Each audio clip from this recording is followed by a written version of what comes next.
thank you so much for taking your time today. And I know it's been several months of trying to organize this, but as we will learn that you're a well-traveled human, and I am as well, and it's just worked out in perfect timing, and having Danny here and the crew, and very grateful to have this opportunity to get to know you and have everyone listening get to know you as well. So thank you, Ellen. I'd like to start kind of chronologically. And did you grow up in Cincinnati, or? Yeah, I grew up in Northern Kentucky. Northern Kentucky, okay. Went to, all-girls Catholic high school, and from there I went on to play tennis at Villanova, which is a Catholic university. Oh, no way. I had some friends go at there Villanova. As well. Yeah. And my senior year of high school, I met, my girl's dad, who was playing basketball there, and our journey kind of took us the first 8 years of marriage when he played pro basketball, so around the world, around the country. Mm-hmm. That's awesome. Yeah, and that's where I found yoga, hot yoga, and then the journey began from there. Hot yoga, was that something you found in college, or?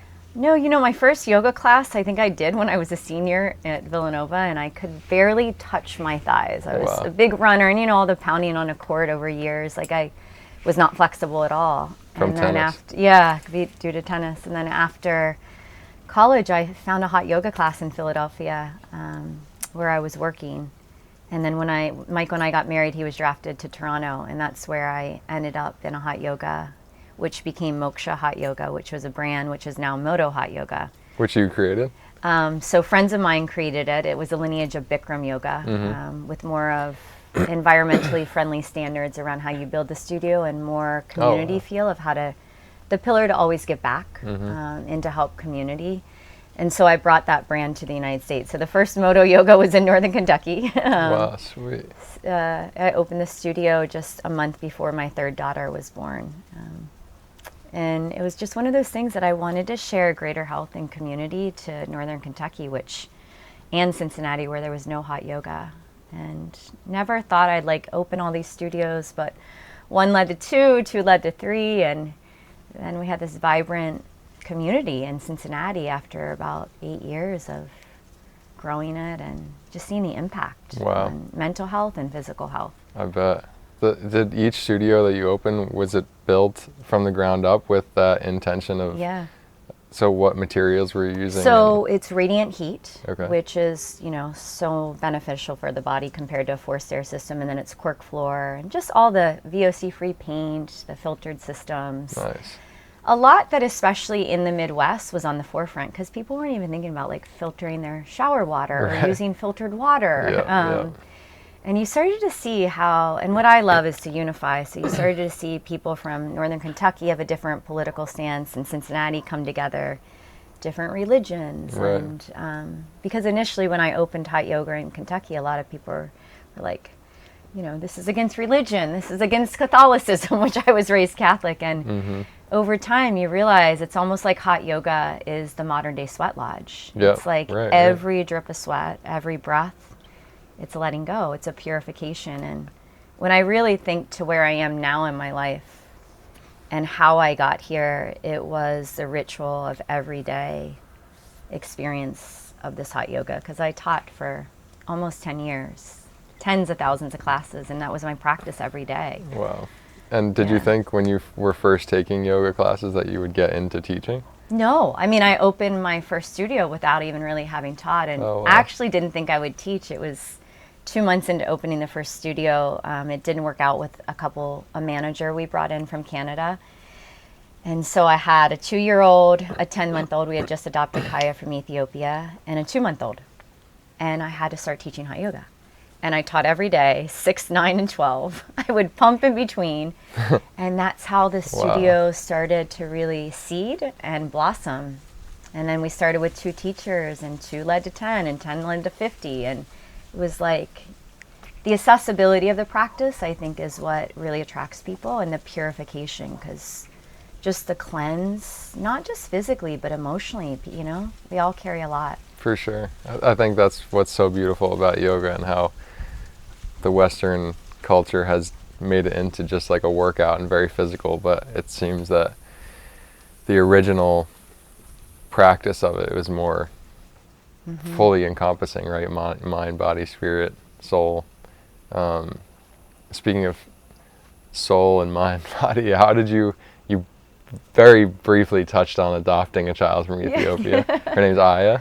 Kaya. K-Y-A, how did that come to? What was the decision behind it? Yeah, I mean, as you'll see, Morgan, a lot of my decisions are just intuitive, like really heart-led. So I studied abroad in college. Where? In Chile. And I chose Chile because I really wanted to immerse in Spanish. So instead of going to Spain, where kind of everybody goes, I was like, I just want to go wildly different to where I know I'm just challenged and super out of my comfort zone. Wow, nice. Which I was, and it was so hard. But in that experience, I backpacked to Peru 1 week. And I had never seen poverty, like poverty in third world. And it broke my heart open. Like I was really actually so bothered to the point where I was like, I felt guilty even returning to Villanova and knowing that my parents were paying that they did. And it's just that it was a very pivotal moment in my life of like recognizing how lucky I was to be born where I was. And why did I have this opportunity when, you know, I was in Cusco, Peru, and children are on the streets begging. And I just had never seen that. I had been around, you know, my father was a family doctor, and he was a doctor in like more inner cities in northern Kentucky. And so I had seen poverty in that way, but not poverty where kids don't have clothes and living on the streets. So I remember that moment in Peru in my journal, just writing like, I know one day I want to adopt. And then I met Michael, and Michael's father is adopted. And when I brought that up, he's like, yeah, that would be amazing. So he was playing in Spain one season, and I ended up, our daughter was 2, Taylor, and I got pregnant and had a miscarriage. And it wasn't because I couldn't probably have more children, but I was like, you know what? Let's just apply and see what happens. Maybe it's a sign. Yeah, and I always, because I majored in Spanish in college and had this Latin American studies focus, I was like, I really want to adopt from South America, Latin America. But at that time, you know, it could take a year, 2 years. And Ethiopia was at a time when I think a lot of people don't want to necessarily, it's sad to say, adopt an African American dark-skinned child. And I was like, I just wanted to adopt a baby. So we put in Ethiopia as a first choice. And little did we know that within 6 months we had a referral letter. Not only on that day did we receive the referral letter of Kaya, but 2 hours later I took a pregnancy test and I was pregnant. No way. So we flew to Ethiopia. I was 8 months pregnant. When we got back, we opened the hot yoga studio a week later, and a month later Shay was born. So 3 babies were birthed in a matter of about 2 months. And what a time. Yeah. But it all happens with such purpose. Like Kaya slid right in the middle, and we've never known any different as a family. What was it like when you first brought her home and it's like just, with you other know, girls? Morgan, it was such a profound experience. So we went to Addis just for like 2 days. And we walk into this orphanage, and these women that were caring for these children were so vibrant and so happy. Right. And they loved Kaya. Her name was Melat, so her name is now Kaya Melat, but they call her Melat. And she was laying in a crib with 2 other children, so it was packed. Wow. And they just handed her to us. And Kaya looked at me, and she stroked my hair, and it was like we knew each other. No way. Yeah, like without a doubt, we had shared past lives or many lives, but we knew each other, and they just kind of handed her to us. And then Mike, when I looked at each other, like, what do we, and we just kind of, we're like, when does she eat? What does she eat? Like, I mean, we were parents, but yeah, and there. And how old was she at that moment? She was just 9 months. 9 months. Yeah. Wow. And it was really, you know, it's heartbreaking. Like Ethiopia is not just a poor country, but it's like almost the next level where people, you know, often die because there's no food. And that's why children are left on the streets, because parents literally can't feed them. So Kaya, all the children in the orphanage were just getting a tiny bottle 1 time a day. Wow. Which, you know, we're feeding our babies, 3 bottles a day or more. Yeah. Wow. That's unbelievable.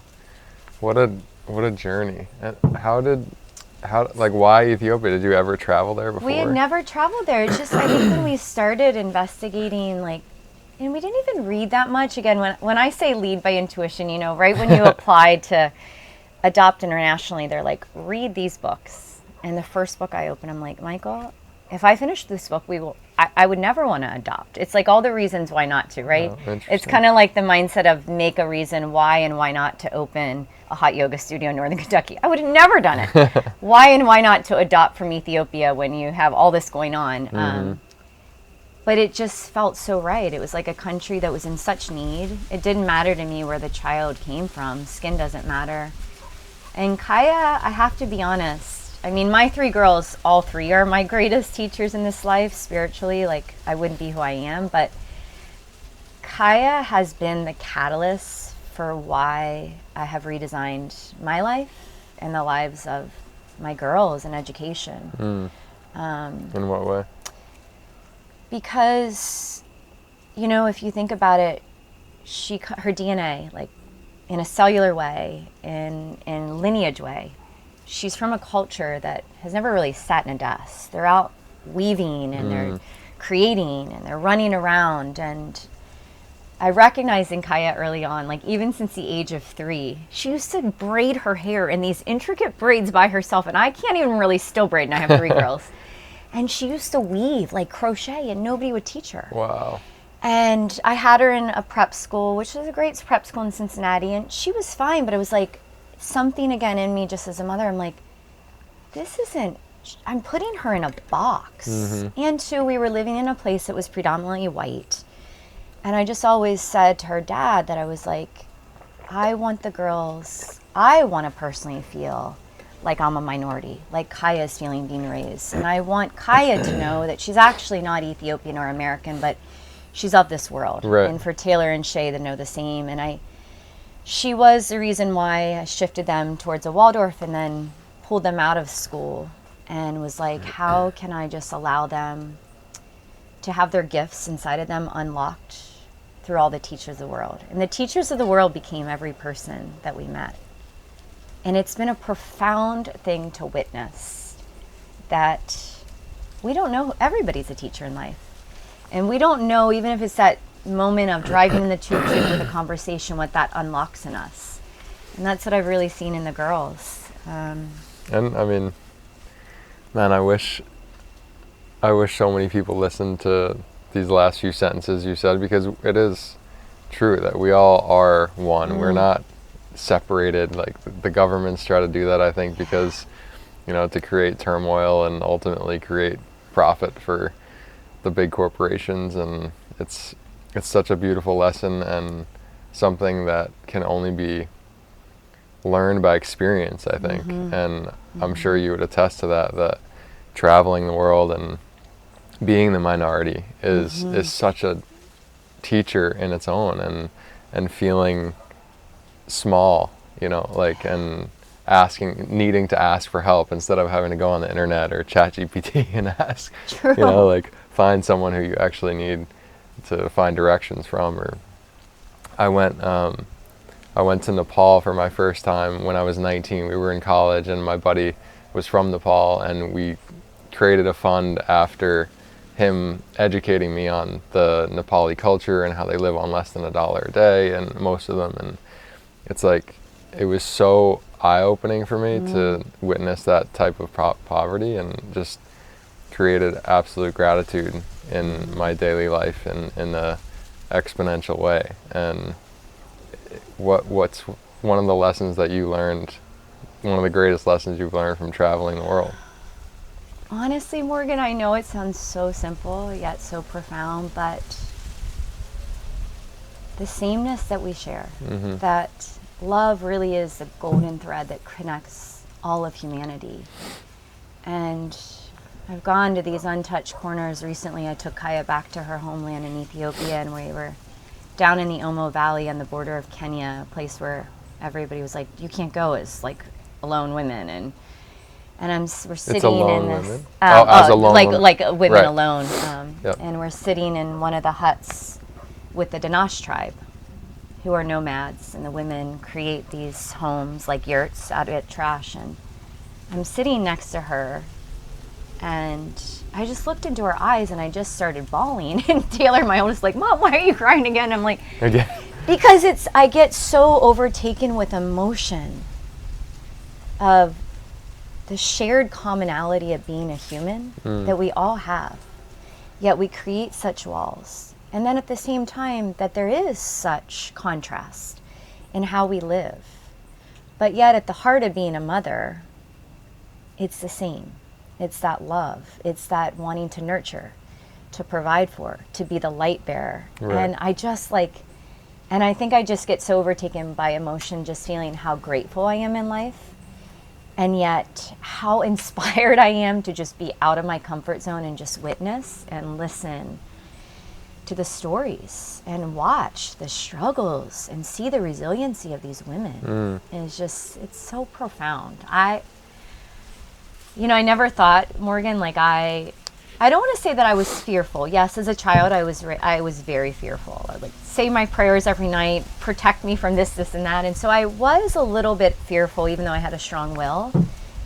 And even when I thought about, before we left to travel the world, we had really only gone to Puerto Rico, where we kind of choked on our snorkels. And we had never really taken the girls anywhere. Wow. I mean, And Michael, how old were they when they were 8, 9, and 10 when we left the States? And we were like, let's take this big field trip and we're going to sell it all. And they're like, you mean I have to sell everything in my bedroom? And I was like, well, we'll keep a little box and everything else we'll sell and think about what we want to put the money towards. And they wanted to help save the sea turtles, which we'd never seen a sea turtle. And that's awesome. And, I said to them, look, you let go. And then when you need it again, it'll come back. And that's like the cycle of life. Great just like lesson. money or any currency. You give, it comes back. And it was a big thing, though, because in American or the Western culture, it's like we all are holding on. Yeah. And then we hold on so much that we do need, the bigger house or the storage units, and we don't want to let go of anything, and we collect. And all this stuff, I feel like personally, because I've been there, and now I'm not, weighs our souls down. And when I was selling Clutter. this house full of stuff, and my mom actually personally, and even some others were like, how are you letting go of all this, Ellen? Like, what are you going to pass on to the girls? Your china and your crystal. And I'm like, stuff doesn't hold our memories. Our hearts do. Yeah. And I want to pass on to my girls well-used Lonely Planet books and a lifetime of memories that will actually weave into the tapestry of their soul and make them who they are, instead of weighing them down with collections and this and that. And I didn't know until I actually did it how liberating and freeing it was personally, and then as a mother. And I just felt liberated and so at ease, versus I don't want to say I struggled as a mom, but I just was always trying really hard. We all do, yeah. Right? Of course. Wow, I just wrote in my notes that I have 2 storage units in Florida. I'm just gonna, that's my intention when I get home, is to clean them out, because it's so true that why do we have all this stuff? Why are we keeping it all? It's not benefiting me now, and it would probably feel way better to feel lightweight, right? And I love that. And don't feel bad, Morgan. I still have a storage unit in Kentucky with no, it's things just, you know what I mean? It's you still want to hold on, but then I'm like, what am I holding this on for? Because really, do the girls want it? We think they do, but it's I just feel, and we recognize, here in Costa Rica, the Pura Vida culture and other cultures, especially that have less, there's a freeness, there's a simplicity, There's a liberation in their lives. They don't have so much stuff. Right. 100%. That's one of the greatest things that I've learned, is seeing that the happiest cultures don't have a lot, because they appreciate so much. They appreciate the little things, and it's incredible how those people gift others more than people that have everything. When I was in Nepal, we made this friend named Pooja, and she's a dear friend to this day, and every time we would see her, she would give us something, a gift, whether it's a tea or a flower she found on the street, or something, a shirt. And it's just, it was so eye-opening, and the sentence that you just said about stuff, you said something about stuff isn't as important as what your heart is carrying or can give, and it's so true. It's awesome that you've learned that and shown that to your daughters. You've taught over 15,000 hours or so of yoga. What is something that in every yoga class that you teach that you try to instill in your students? Breath.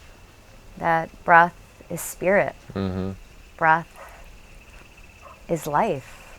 Breath is the light from within us. And so if I do anything, even I just taught a power yoga class the other day, and it's like, don't be afraid, like redesign, rethink what the word power is. The power is our breath, because every breath we take is a renewal, and every exhale is a death. And if we actually saw that the cycle of life lives within every cycle of breath, this is yoga. You can be muscularly powerful, but like the power lies in our breath. And that has been what's like carried me every day in my rituals every morning, and too what's carried me across the world, because there's been plenty of times I have felt scared. I have been like, what am I doing? I left it all behind, and where am I? Right. And at that moment, I just ground and I breathe. And I just feel so held by life. I think, we know this, but depression is holding on to the past. Our anxiety is worrying about the future.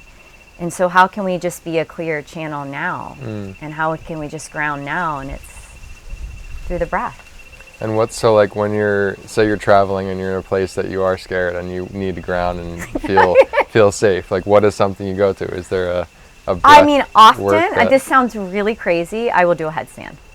Awesome. Why? Yeah, because it reverses my perspective. Just flip it all. Yeah. I'll be anywhere, on a boat, on the sidewalk in Sri Lanka, like, because it makes me just drop out of my mind, completely reverse how I'm thinking, and see the world in a new beauty. Because like even when I'm at the beach at night and you look at the horizon line, it's like you do a headstand, you flip your perspective, and you see a whole new beauty. Wow. So physically, it just allows me to disengage and to just clear my body. Is it the headstand where you like put your knees on and then go up like this, or it's just like you're straight on your head balanced? I'll have my arms out, like almost like wings. Nice. Yeah. But it's that feeling that you're so held, like you're rising to the sky, like we're always growing. I just hold this every day. Like it's like we're all eventually going to go there, and we're all rising with every breath, but like, can you stay anchored in where you are? Yeah, I love that. It's been profound. That's so cool. I love little ways to just change your perspective. And there's so many tools and to do that, whether it's books or taking 5 seconds to do a headstand. I think that's so cool. I learned, speaking of breath, Chelsea, my wife, was telling me last night about how we have a friend who is pregnant, or several friends actually. And she was telling me that the way that the water breaking initiates is by the child's lungs starting to work. And even though they can't breathe in there, they're utilizing their muscles going out and in. So then therefore it's putting pressure on the waters around and signifying that the mother, okay, it's time to release and go into the process. And I was like, well, how does that happen if they're not breathing? And they said it's just some innate process that the lungs start expanding, the muscles start working to get ready to breathe. And then we went into this deep conversation about how, when does the soul come into the body? And is it before the child is birthed, or is it when the woman is impregnated? And we came to the conclusion of that it's the first breath, because breath is the soul, is the spirit. And it just was, having a 2-year-old daughter now, it's mind-blowing, that there's billions of people on this planet and this isn't really out there, that breath is so important, and we take it for granted every second of the day unless we're consciously doing something about it. Is there any breath works that you really love, or have modalities to change your physiology in that moment? I love the headstand. That's really cool. I think too, like being an athlete like you, like our body is our vehicle to take our spirit and do our work in this life. So it's like through the body physically, for me, I have a hard time just sitting in meditation if I haven't moved my body, I have to be honest. So it's like through the activation of my body, I can feel the breath flow through. And so I really think that is the profound way for me to channel in. But I work with a lot of girls now, and little girls, and it's like even just having a breathing ball and teaching little kids, and you see just in 3 deep breaths they take, and their eyes light up and they're like, I feel so peaceful. And what's the breathing ball? Have you ever seen those breathing balls that kind of contract and then you pull it open and they expand? I'll have to share it with you. They're amazing. Please. Just this little toy, but it acts like the lungs. So you inhale, they open up, and you exhale, you go in, and you just allow them to really feel. And even with, little kids, it's like they get it. They understand. They get it, yeah. Yep. And the little kids know how to breathe better than adults because they're using their belly and diaphragm. I mean, it's interesting, Morgan, because it's like I remember teaching, there'd be students coming into the hot yoga studio. I remember a man that was almost 65, and it's like after one class, he's like, that was life-changing. Like he's like, I've never taken a deep breath like that. People go through their whole life breathing through their mouth. Number one, physically, they aren't getting the nourishment of their lungs, their heart. And then emotionally and energetically, you're not creating that expanse and then release. And then I've worked with a lot of pro athletes like football, the NFL and stuff, and it's like the breath, it's the greatest medicine to break up inflammation, lactic acid, like you don't need all these. And it's free. And it's free. And what it does to prevent injuries was profound with some of these guys that I worked with for years, and it's like, and it's free. It's right at our fingers, always with us. Yep. Yeah, it's so cool. Talk about the emotional part of your teaching or helping others, because in my studies I've found that we're not really taught about the emotional side of things and how trauma is stored and how it can be released. And do you help people with that in your practices? I do. When it's a big, large community class, it's harder to like do one-on-one. One-on work I do a lot with, because you recognize, especially women, there's a lot of emotions stored in our pelvic floor, which then creates low back issues, hip issues, right? Think about all the people that have neck issues in the emotion. And the neck is the bridge between our heart and our mind. And so when we're all living here, all this emotion blocks up and people can't even feel into their heart. So it's like, even in these, I love to teach really accessibly. Like, even though myself, I'm very spiritual, I'm always really mindful that the practice of yoga transcends all religions and all cultures. And so the portal into that is the accessibility of the physical breath.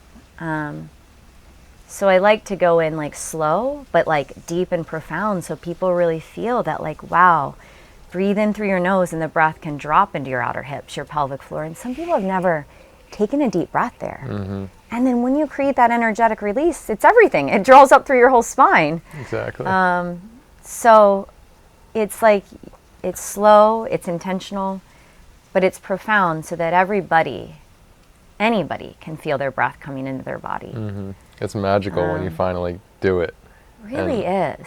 And see others do it in front of you. Like, it's so beautiful. One of my kind of goals in life is to just show people that they're more powerful than we've ever been taught, and like the innate healing ability within all of us. And it's so special to see new people come up to you and say, "Oh, this is life changing," because having one person can affect millions, and it's true. I love it.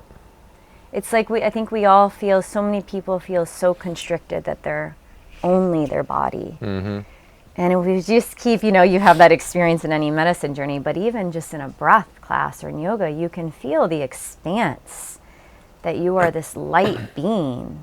And if we can just allow life, that's what I've really come to, that I really try to tell, like, every day we all wake up. We have our own emotions, the emotions of our family, relationships. We have all these experiences, things pouring into this body. Mm-hmm. And we get all this intake in. And how often do people take time to release it? And so then over time, we literally become depressed by everything we've taken in and not released. And it's like, it's through the liberating quality of the breath that you can clear your channel. Yeah. Because it's just like, you see it in your daughter. It's like, we come in as just conduits of light. And that is our intention. Exactly. Yeah. What's a couple of ways for you to give advice on releasing that emotion? Because a lot of friends of mine, you can see it in them, that it's stored, and I'm like, hey, go punch a pillow, or scream, or go under the water and let it all out, or move. What are some ideal ways for you? I think everybody's different in their chemistry and the type of person they are, right? You call it your dosha or your design. For me, I'm physical. Like I am in my body, so I love to work out. I love to be in the ocean and surf and charge a wave and be terrified and just go for it. That's how I do it. But for other people, like, my daughter, when I did this course with them, one of the ways she really connected was journaling.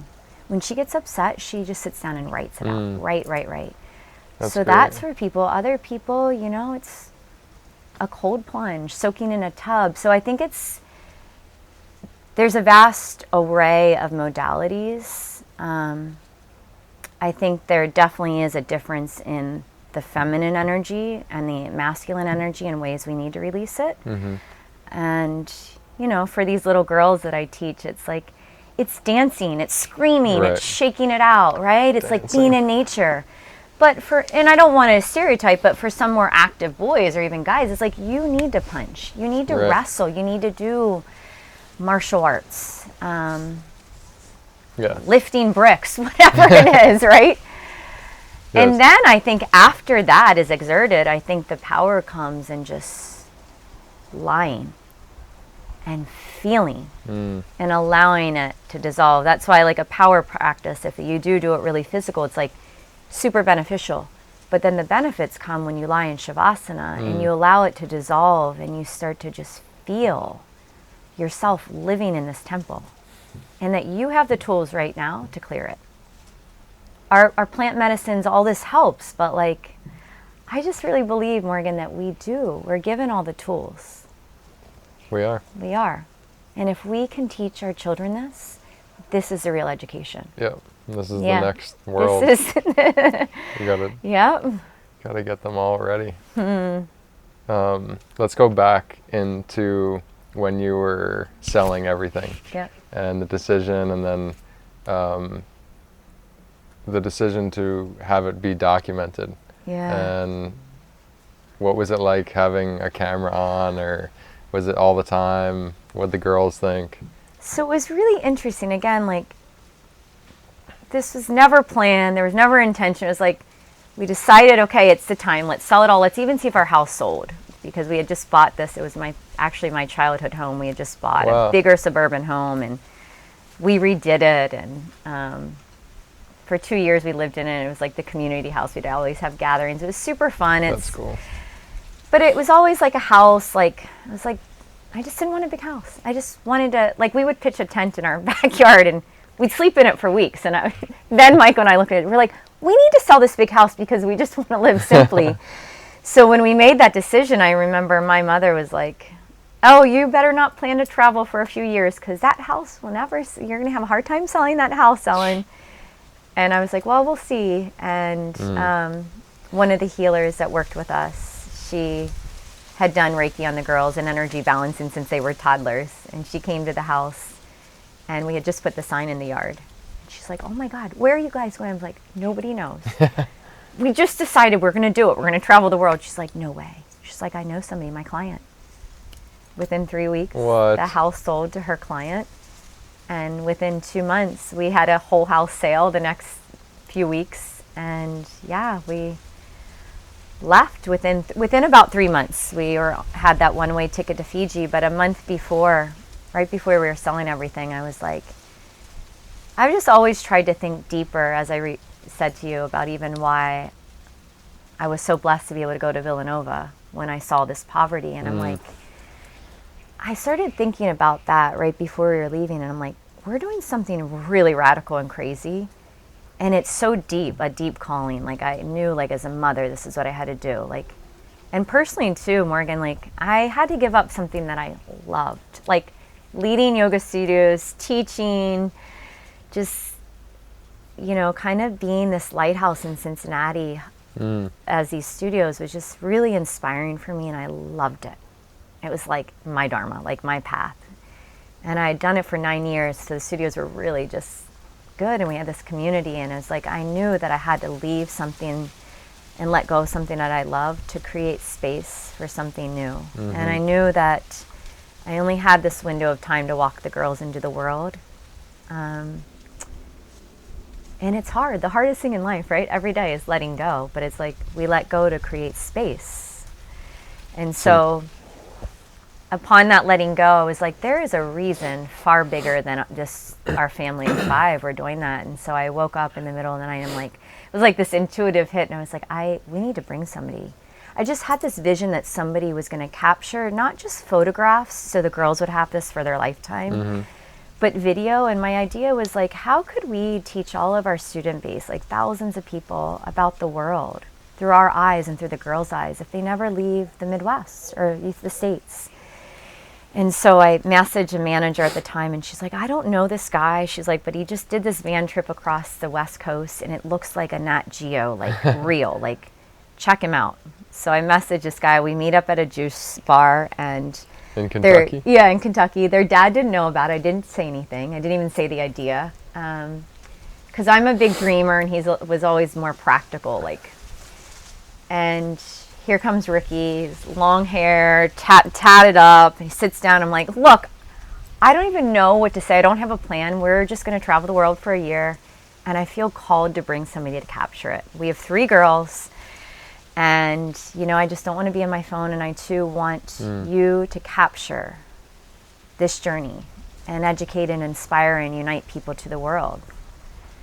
And he's like, hey, you know, I don't have much going on. I'm laying tiled. He had never been trained in like video work, but he had this epic drone footage, and he's like, he's only 19.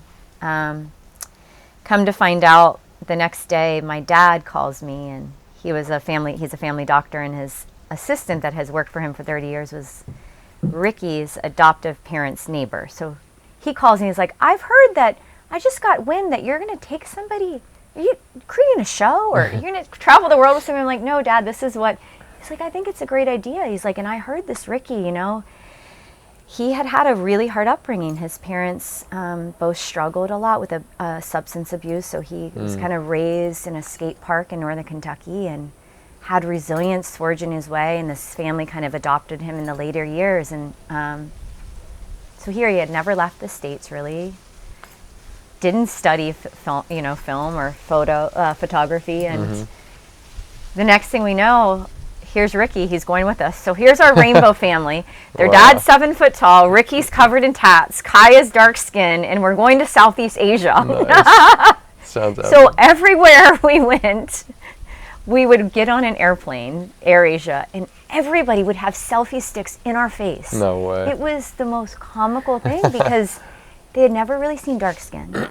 I mean, nobody really sees too many 7 foot guys, especially in Asia. And then tattoos, everybody thought he looked like Bob Marley. So Ricky not only traveled with us, but he became like this incredible, inspiring big brother to the girls that taught bravery. This was an adrenaline junkie who would climb the 100-foot cell phone tower in Vietnam freehand, sit on the top with his legs hanging off, to capture. Wow. He would scale up through the exits in the skyscrapers of New Zealand and of Australia to sit on the top of the skyscrapers and get these epic footages of the sun setting. He did everything. And so he really spurred just this bravery and excitement in the girls. And so it was this twofold, that not only did he capture the world with us and for us, but he really became a spark of courage and fun and bravery for the girls that it would not have been unlocked had he not been there. Man. And so the funny story is, Morgan, when I first met him, I just had this feeling. I was like, you're going to probably be some famous videographer one day. Here he is, just in Northern Kentucky. So he traveled with us for 2 years. After our 2 years of travel, he went back to Northern Kentucky, was skating in that skate park one night, and in walks Lil Wayne, the famous rapper. Mm-hmm. Hired him right there. No way. Yeah.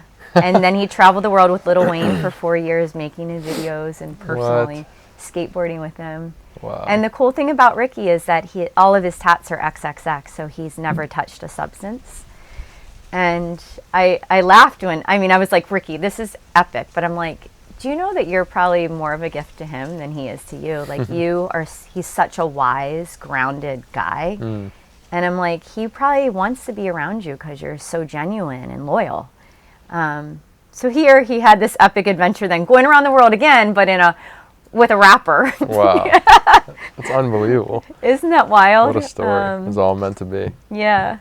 And so what were some of the things that you were wanting him to capture, and what was like your itinerary for it, and were there certain things that you wanted to showcase, and you said you want to teach people about traveling the world, and what were you? Honestly, Morgan, it was more like he created like 3 to 5 minute edits of just like, it was probably more cinematography, like the beautiful environments, the untouched areas of the world. It would show some of the artisanships that we would do. I didn't honestly think about it too much until a few years in. The whole ecosystem of what this education was for my girls and could be for the world started birthing through. And I started to really actually clearly receive what it was and how it all wove together. So I would enter a country, and I never wanted to plan, because I felt like in planning, like even in, being in the States, when you're so busy, you miss out on those chance encounters. Right. You got to say no, because you're like, oh, I'm tied up. So I was like, I wanted us to be free, that we weren't so scheduled, that we could say yes to the chance encounters and take that veer right to a different place. Yeah, I love that. And just be open to the flow. But I knew that every country we would go to, I wanted to make sure that the girls understood, of course, the artisanship, and they would learn from indigenous ways of pottery and handiwork, and learn, of course, music and dance. But then we'd do homestays, and we'd really go into homestays, whether it's living on a dirt floor or a bamboo mat, so that we stepped fully into the lives of somebody else. Beautiful. And we felt super uncomfortable. Probably we as adults felt far more uncomfortable. The girls never did. They loved it. But it was so they could really feel what it was like to be a Thai rice farmer or to live in the Atlas Mountains, and how difficult that is in Morocco. And then we would just weave in, the multi-day hikes, and that would always be that strenuous, because even the girls, they were only 8, 9, and 10. I look at that age. I have nieces and nephews that age, and I'm like, I can't imagine them hiking 50 kilometers, but we had our girls doing that, and you realize that kids are so strong. Mm-hmm. They'll whine and they'll cry, but then there's this sense of empowerment and pride. They're so proud of themselves at the end of a 4-day hike through Sri Lanka, and it's we all are hurting, and our legs and our feet have blisters, but it's they can do it. Yeah. And too often as parents, I think, and I too myself was included, you want to keep them in comfort. You want to keep them scheduled in the box, be careful. And it's they could be challenged on a soccer field or a basketball court, but we don't want to challenge them too much beyond that. And what it really welcomed me to untether from that, and not be so scared as I witness parents around the world. There's a tiny country in Brunei. It's in between Malaysia and Borneo. Very small. It's a country kind of led by oil. And it's one of the largest water villages in the world. And so we went to this water village in Brunei. What's a water village? Where they live on the water. The houses are on the water. Imagine, have you ever been to a state dock in a lake, or houseboats? Houseboats, kind of. Right, but they're homes with thousands of homes. Wow. And there was all these kids like running off of pipes, jumping 20 feet into the water. And there's like little 2-year-olds. And I was like, and you know, I was like, oh my gosh, he could crack his head open. Where's the parents? Like, what? Nobody's watching them. So we walked down a little bit and then we encountered the moms. And it's a Muslim country. So it was all the moms and then we're at their practice. And the moms were there and they were just like sitting and no concern at all. They were joyful, just laughing. And I went over and we started talking and they spoke English. And I was like, at one point I said something like, are you concerned? Are you scared? And they didn't understand almost what that meant. Like it's the aspect of parenting with fear is not even a thing. It's like, because I think they so trust in life and they're so free to just lean into their faith and allow. And what I recognize physically in the kids is how connected they are to their bodies when we just let them be in their bodies and don't scare them. Because it's like, once you say be careful, it's like even muscularly they contract and they don't trust their body. And this is what so often happens. And so I sat there and I watched and it was profound for me as a parent. I was like, wow, I've got it all wrong up to now. I need to shift. It's like, just let kids be.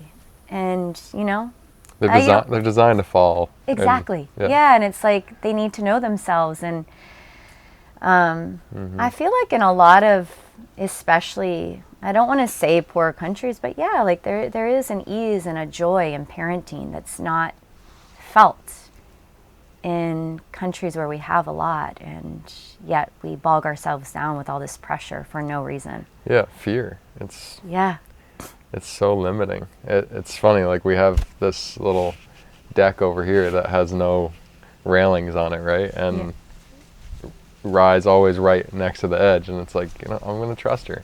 Let's just see what happens. And like I can feel, you know, when she's a little nervous, but it's such a great example of, you're right, even here, like you see the Tika girls, guys jumping off the bridges with crocodiles down there, and it's like, yeah, everything's gonna be okay, you know. And if it's not, I enjoy my life and I am eternal. It's so, I feel like kids know that, and we have so much to learn from them.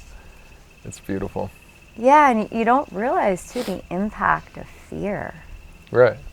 Look at what it does to adults, like fear. It holds us back from living, shifting. Yeah, on the other side of fear is pure bliss, I think. It's true. It's like jumping out of a plane.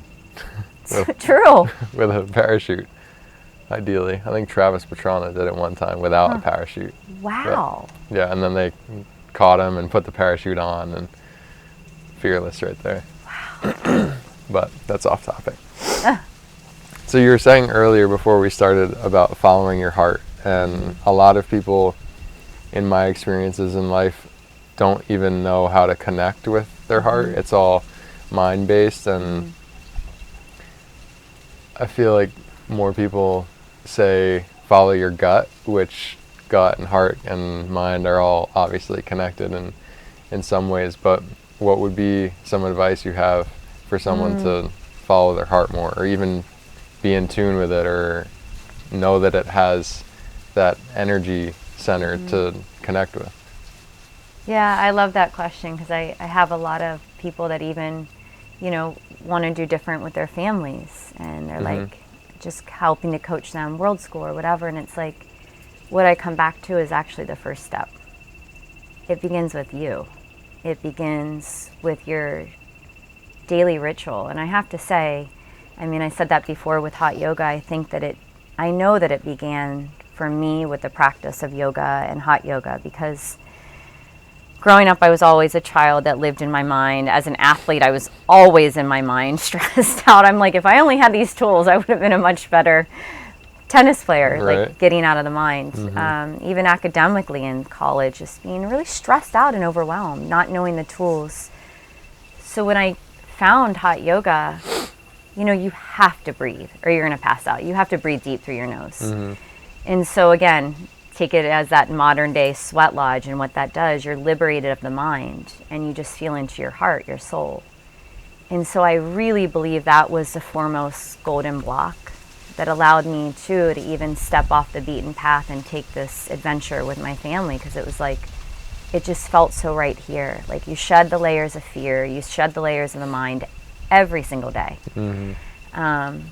And you listen and tune in. And for me, you know, of course there's no hot yoga basing in Costa Rica, even though it's hot here, but it's like I do have every day. And even as we travel, no matter where I woke up in the world, Morgan, I roll out my mat, I lay on the earth with my palms open, I surrender and I breathe. And I just connect to the feeling of life moving through me. And I connect to the power of being alive in my body, feeling my heart rate, feeling the physical breath encompass my body. So when you channel into your breath like that, as we were just saying, you're right away pulled out of your mind. And you just hear, like, you just sit in stillness, you breathe. And especially for me, like, I am of the person, I wake at, my alarm goes off at 3:30. I usually try to get out of bed by 4. That was my next question, is what can you share your daily ritual? Yeah, I know. I'm like, some people will be like, my family where I'm from was like, you're so militant. But I'm like, I'm disciplined because my body's my temple. My breath is my spirit. And this is what guides me as a mother. And if I don't take time to connect into that, we're all so busy. We wake up and we're in a flurry because we've got to do all this. And so I have been really dedicated to my practice. Even before kids, I used to wake up early and go to a 5 or 6 a.m. hot yoga.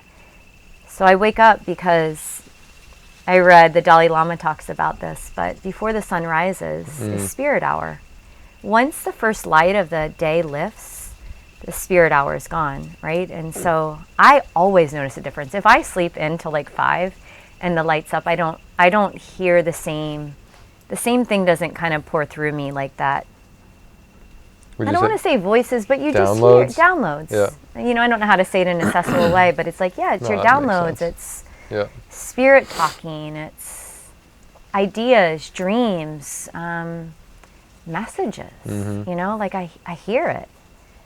And it's nothing like voodoo. It's like we are spirits. Yeah. Just having this human experience. We're not like and so why would we not tune in and listen to ourselves? And so that is my dedication. I wake up, I pull coconut oil every morning. I've done that for like 15 years. So I get out of bed, I put coconut oil, I take a glass of water, and then I put coconut oil in my mouth for 15 or 20 minutes as I wash my face and make my coffee, and then I go to my mat. What would you say the coconut oil helps with? Just like bacteria, cleanliness? It purifies, of course, your bloodstream. I feel like, especially living in Costa Rica during the dusty season, a lot of people get sore throats and colds, and I don't, because it clears out your blood and it clears out all the phlegm, the bacteria that could come in, clears your mouth. Do you swallow it? No, you spit it out. Right. Because as you swish it, it collects all the bacteria, it cleans your saliva, and then you spit all that out. I swear by it. And I've done that, for probably 15 years. Wow.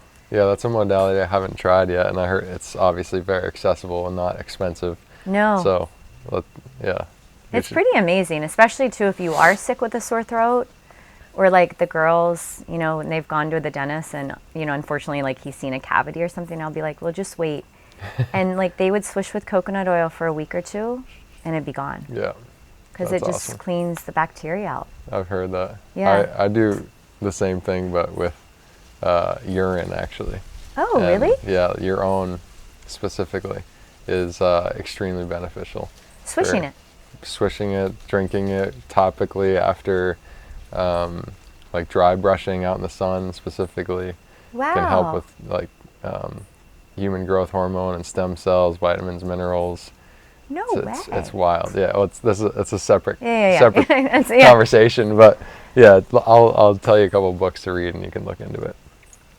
All right. So oil pulling, and then do you brush your teeth after? I scrape my tongue, of course. Yeah. Yeah, and then I brush my teeth. With a copper? Yep. A copper. And where can you get one of those? I'm trying to just like get everybody on this here. I mean, you can get those online, right? Like a copper.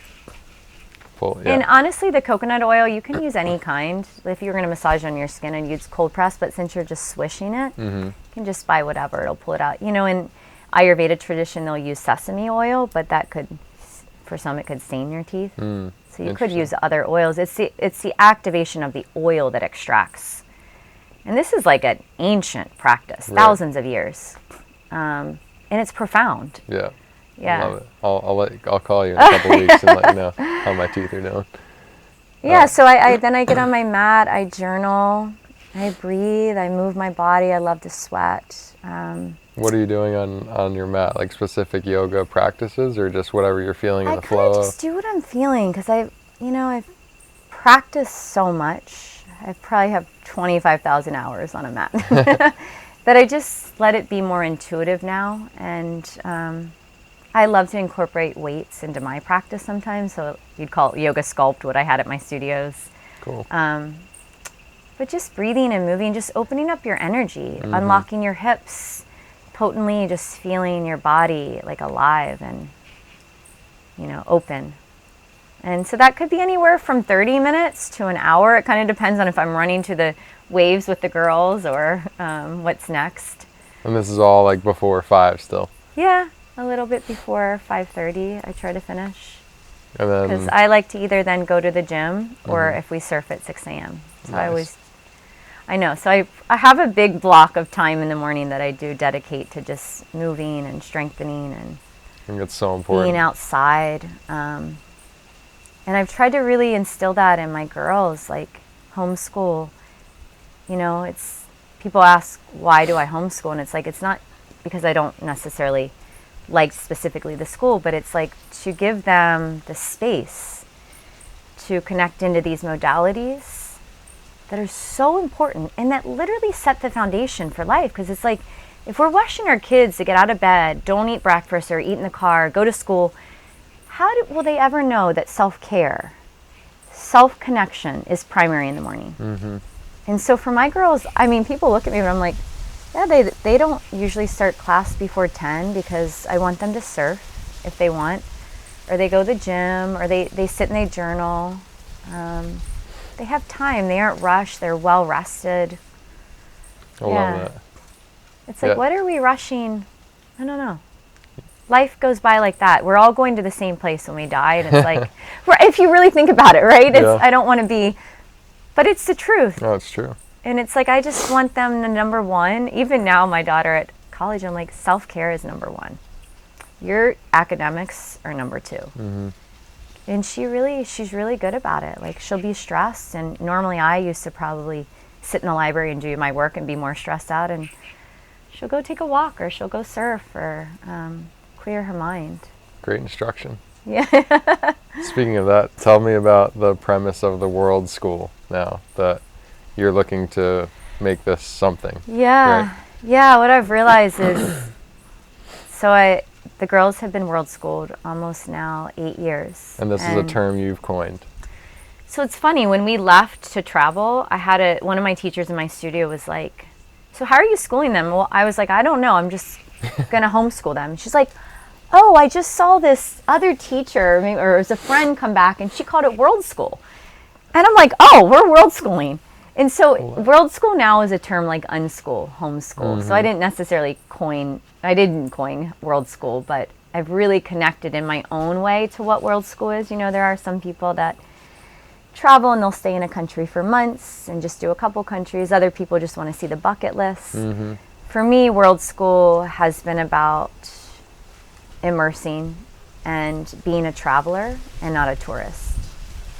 And being out of your comfort zone a lot, or mostly always, to understand and to really find education in that way. And so, I guess we've done almost 40 countries, and we finished up with a final, all three of us together, the World School block was Japan, which was so profound because Japan, the overarching theme was mindfulness. And I think if there's anything that I'd want my girls to receive out of their childhood in this radical, different way is the mindfulness of just living and schooling and captivating the magic and the beauty of the world. And I think captivating and just receiving the wisdom of everybody. You don't have to be a master teacher. You could just be tilling the rice in Thailand. Right. And in and Japan, it's so respectful over there. Like, right? Everybody is just mindfully respectful of so mindful. Everything, others, themselves. Yeah, it's a great place to end it.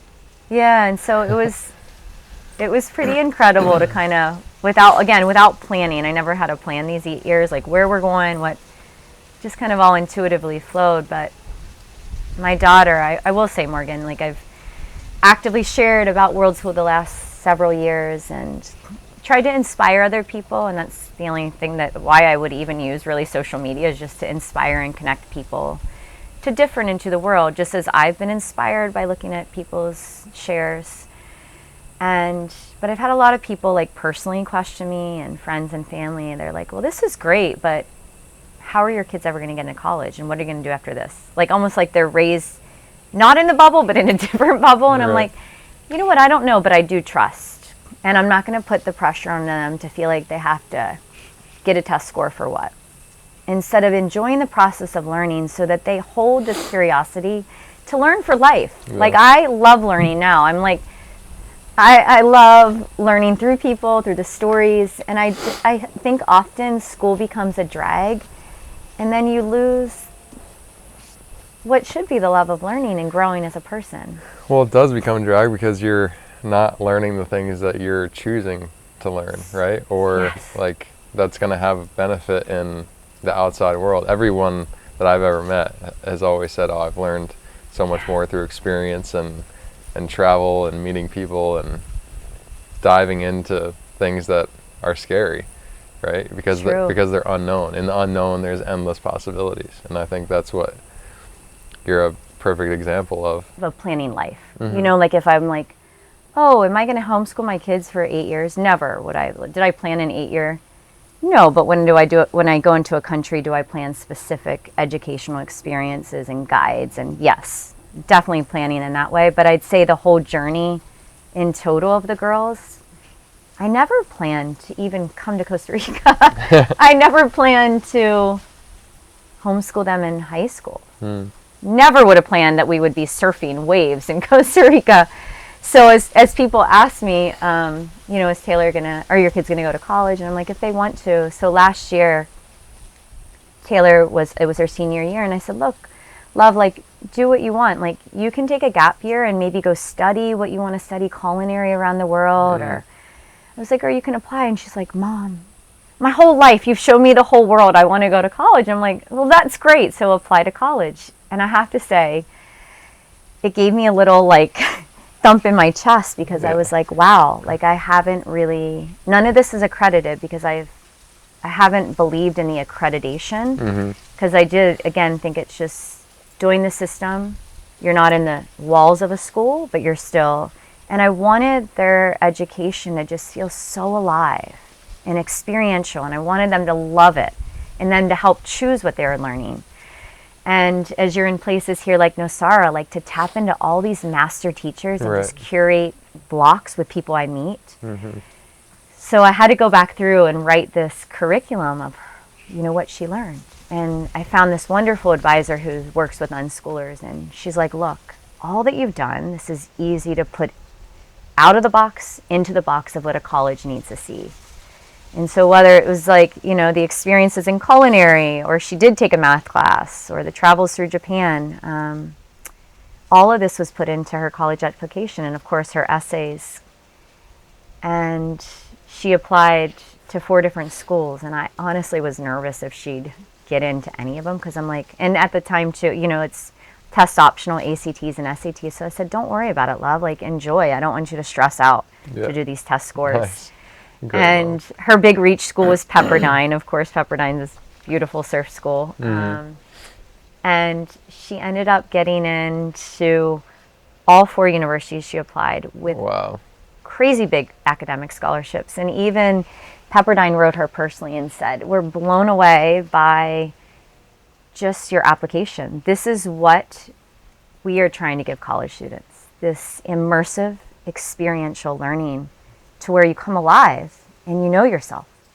And it gave me chills, and I don't want to say it gave me validation now, Morgan. Not, I always knew it was right as a mom, but it's like now I feel that I can share this to the world. Wow. And I don't want to say because it worked, but it did work. Yeah, and it's it did. Like, congratulations. Thank you. But it gives me, I think more it gives me the hope and the fortitude to move forward to, one, help people and coach people in this way and reassure them and build their own unique curriculums and journeys. But two, how could I bring forth a structure, almost a hybrid approach to families that, you see all these people that are digital nomads and aren't in an office, and they have recreated their life as parents, right, but they have no idea what to do with their children. And you know what the one biggest thing probably is that holds them back is fear. Mm-hmm. That I'm going to screw up my kid. For sure. That my child's not going to get into college. That my child's not going to learn and not have opportunity. But what if we rephrase it? And what if your child knows himself? And what if your child is confident in walking through this world and feels a part of it? You're right. And what if your child is thriving and healthy and has the tool sets to navigate their emotions and navigate these ever-changing waves in life? And what if you said, who cares about the algebra? Right? Yeah. I mean, so that's, wow. And again, it's not for everybody, but I do believe that I've watched my girls, and you see other families, I've just seen my girls come alive. And of course, they have their challenges too, but one thing that they do have is I feel like they have the tools to navigate and to know themselves, and the flexibility when things get hard or life isn't easy or you don't have what you have, you're flexible and you can deal and you're resilient, and you know how lucky you are to have been born where you are with the opportunity, and that life's about, for me, I feel like, and I've tried to instill that as we've traveled, to give more than you take, that life is about giving back and being of service and creating community wherever you are. Yeah. Community is so huge. It's huge. Huge. What are some of the challenges that you guys have been through, and how do you get through them as a family and individually for your children? Yeah, I think it's been hard. Of course, like a lot of families during COVID, our family split up, so their dad left, and I kind of was left as a single mom, raising the girls in the teenage years, so which has been difficult because, again, it's a wildly different normal that I would have never expected. But you don't learn forgiveness and really great gratitude and resilience until you go through a lot of pain. And I think for my girls too, they understand that whole idea of forgiveness and just the journey of being a human, that even mom and dad aren't perfect, and that we all make mistakes, and that we all come from something that often too affects of decisions we make in life, So it's like this greater understanding when you go through challenges of not staying in the past, but understanding the why, and then also understanding that you have the ability to shift, and that we all get to choose either to stay angry or to stay grateful, or to move forward in gratitude, and to, either hold resentment or to foster understanding, and whether to hold on to that past or to untether. And where I am now is choosing this untethered path. And for my girls, even, Taylor's in college and she loves the college experience, but it's been a lot too, Morgan, to go from being raised kind of in the world and home-based Costa Rica, where it's just things that kids encounter in the States aren't as present here, and also too not being in a school system and being homeschooled. And so that idea of anxiety that a lot of just teens and tweens face has never really been in our field. And so she's encountered that a lot in college. And so it's that in itself has been a challenge, but it teaches you a lot. For sure. Isn't it frustrating that we have to go through trauma or tough times to learn? Like, you would think that just by listening to you, like, oh, you know, I can just sit and not have to go through traumas or like be perfect, but that's not the human life. It's ups and downs, and it's a roller coaster, and there is no goods without bads, because if it was all the same, then it'd all be the same, right? It's true. And it's like almost like, I love what you said, because it's like, too, can we almost shift the lens? So I don't want to say celebrate like the trauma and challenges, but actually in a way, like, be really grateful for it, because it is the only way to grow. We should be grateful for the challenges, because it's true, right? It's so true. But our bodies want comfort. And it's about finding uncomfort. It's about finding comfort in the uncomfort, which is, I think, the hardest thing to do. I'm training for a marathon in November, and I'm finding that uncomfort right now. Oh gosh, been there. Yeah, it's intense. It's intense. I see you running in the gym pretty often. Yeah, I need to get. I'm working my way up. That's so awesome. If you have any pointers, let me know. The discomfort, the comfort in the discomfort is definitely. And think about that. It's like, for us as adults, but how can we teach that to our kids really early on? To be okay with the discomfort. You tell me. What I have found is take them into the discomfort. Walk them right into the discomfort. Take them right through the jungles of Sri Lanka and just keep walking and tent camping, you know? Yeah. But I think what happens is, this is what I've learned for myself. Half the stuff that I did these last 8 years, I don't want to say I would have never done. I grew because I pulled myself out of comfort zone every day. And I did things that I was like gritting my teeth. I'm like, this is terrible. Even just when we just went to Ethiopia and we hiked up into the highlands of northern Ethiopia, and it's called the roof of the earth, almost. I think that's what they call it, the roof of the earth. But it's up in the highlands, and we slept on, it was like we were going back into Christ time. We were in these tiny turrets where the cattle slept in there, and you sleep on straw. Wow, that's cool. I was like, and I am a creature of habit, and I like my routine, as I shared, and I'm like, but this is how I'm growing. This is so uncomfortable. This really stinks. Actually, I'm really irritated. But I'm like, just be, because this is the only way to peel back the layers and to grow. So true. It's true. And then after, it's like, I did it. You did it, and look at like the new lens that comes through. Yeah, it's really beautiful, and I think that is truly the gift of parenting that I think opened for me when I kind of untethered to that box and walked into a path that I didn't know where I was going, but said yes and just made myself be uncomfortable and to do things that scared the crap out of me. Right. Because I didn't want my girls to be scared. If I was like, I'm not doing that, I'm scared, they'd be the same. But it's like, absolutely. Right? We guide them. Yeah, lead by example. Yeah. So true. Yeah, I can tell Rye a million times to not throw a coconut in the pool, but she's going to do what she wants. And then if she sees me pick a coconut and throw it down into the fruit garden, then she'll do that every time. You know, it's like, I love that. It's so funny. So now with all this knowledge and experience, you're hosting retreats? Yes. What do those entail? So I've been hosting just yoga, self-immersion retreats, like group retreats for years. But now I'm really stepping into mother-daughter retreats and the bond there. And, you know, retreats around choosing to live wildly different. And how do you do that? Again, because it's the daily ritual that really, it's like the micro actions every day that lead to our big actions and the big shifts. So it's like I didn't just one day decide to sell it all. It was like every day. I saw that for 8 years. And their dad would be like, no way, I'm never doing that. No way. And I'd be like, one day we're going to do this. One day I see myself. So it's like, how can we choose wildly different every day to make that big expansive shift? And so that, and then, you know, I'm really looking to lead families on world term and world school adventures and curate various, not just retreats, but even journeys to kind of shift how you travel and to have it be more immersive and educational, because it's through these like educational experiences that we bond deeper. Yeah. right? Definitely. That's a great idea. I love that.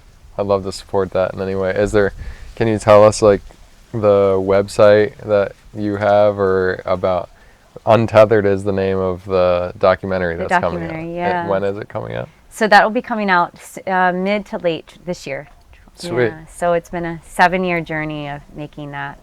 Wow. And yeah, followed by my book will be A Wildly Different Normal, and then I'll have a World School manual, an actual book that will come out just to give like the pillars and guideline of what could be this redesign of an ecosystem of school.